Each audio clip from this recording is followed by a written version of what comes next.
Welcome back to another episode of Whip Media TV. I'm your host, Whip Media Mickey, aka Mickey Made It.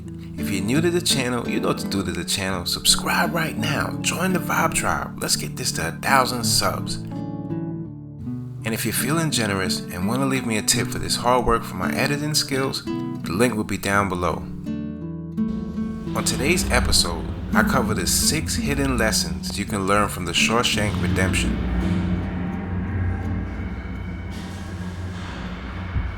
Lesson number 1. Hope is a good thing. One of the main themes of the film is hope. Throughout the film, we see how the idea of hope is debated between the main characters. In one scene where Andy plays classical music over the prison speaker system, he stated that they couldn't take the music away from him while he was in solitary confinement. Hoping that you might one day be released is unhealthy, as he believes the hope is false. And as the film progresses and Andy escapes with Red granted parole, they debate changes. Red follows Andy's directions to a tree in the middle of the country in the Maine, where he uncovers a box with money and a note. In the note, Andy again mentions hope and how it's a good thing, maybe the best of things. You see, when Andy first entered Shawshank, it's likely he felt down at his circumstances, serving a life sentence for a crime he didn't commit without almost any hope of getting out. These circumstances would break most of us.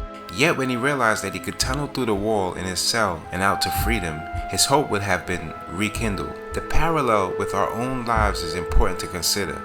There are moments when we believe all hope is lost, that there's no point of going on because there's little chances of things getting better. This line of thinking is doomed to fail, as your thoughts become a self-fulfilling prophecy. If you believe you will fail, then you will. Instead, it's better to live with hope. Just to believe that things can and will get better. No matter how bleak your circumstances, there's always the potential for them to be better. Life without hope is like a banquet without wine. Lesson number 2. Persistence pays off. You see, Andy spent over 20 years in Shawshank. During those years, he relentlessly chipped away at his wall until he had tunneled all the way through and out the other end. Now, we all know it's only a film, and it didn't happen in real life, but the message it sends is an important one. Persistence pays off. If you're not persistent and persevered when things get tough, you're gonna struggle. Lesson number 3. If you don't take chances, you'll never know. See, during the early part of Andy's time in Shawshank, he was selected to work on tarring the roof on one of the prison's buildings along with Red and a few other of his friends. As they are tarring the roof, Andy overhears a discussion between the captain of the guards, Byron Hadley, and one of his men. You see, Hadley was complaining about how he will be taxed on the inheritance he had just come into. Despite the protestations of the group, Andy walks over to Hadley and asks if he trusts his wife. Taking dislike to Andy's line of questioning, Hadley grabs him by the scruff of his neck and holds him close to the edge of the building, threatening to throw him off. At this moment, Andy declares that he knows how Hadley can keep his inheritance without paying a penny in tax. After explaining how, Andy is sent back to work and rewarded with bears for him and his crew once the work is finished. Andy then goes on to do the tax returns for all the guards, and eventually oversees the warden's finances. Had he had followed the advice of his friends, Andy would have minded his own business and continued to tar the roof. Instead, he decided to take a chance and offer Hadley a solution to his problem. The concerns of Red and others were valid, but Andy felt like it was a chance worth taking. While not as extreme, situations like this crop in our lives all the time. Moments where we can take a chance and act, or let them pass by without doing anything. See, the quality of our life is governed by the number of opportunities you're willing to grasp and the chances that you're willing to take. If you don't take a chance in life, you're going to have a static and boring life. It's when you step outside of your comfort zone and push yourself to be better, and just to grasp life, just to take risks, and life becomes better. In the end, it comes down to this. It's better to have tried and failed than to have never tried at all. Lesson number 4. What goes around comes around. You see, the warden of Shawshank Prison is a false figure who rules with an iron fist. Despite his appearance as a Christian, his actions are anything but.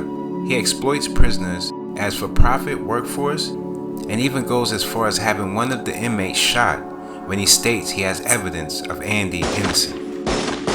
You see, eventually all his lies and deceit come tumbling down when Andy escapes and mails a copy of the warden's accounts to a local newspaper. Rather than face the music, the warden decides to commit suicide by shooting himself. See, early on in the film, we see a quote hanging on the wall of the warden's office which states, "His judgment cometh, and that right soon." There's an argument to be made that the warden was merely using religion as a way to hold power over his inmates. See, this quote sets him up as the man that makes the judgments in the prison, who holds their fate in his hands. Lesson number 5. Your time is everything. See, serving one life sentence will be enough to demoralize even the most strong-willed of people. Never mind two.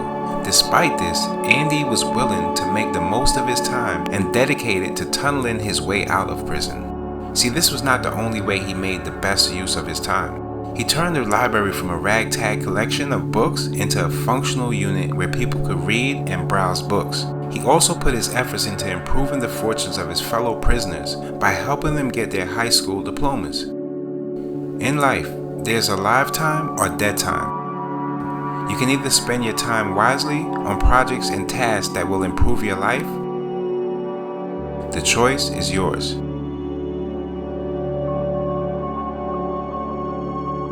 How you spend your time determines the quality of your life. See, none of this was preordained or a path that he set out to follow.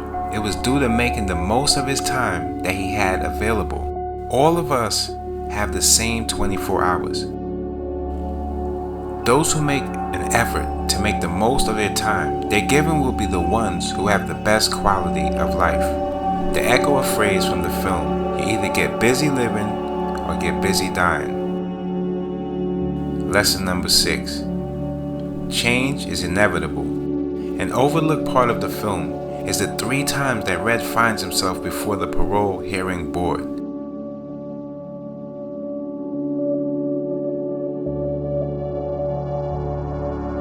While you might not remember much from these scenes, apart from the fact that Red was rejected parole twice and granted it during the 3rd hearing, they are very revealing. During the 1st hearing, 5 elderly white men decided whether Red is granted parole or not.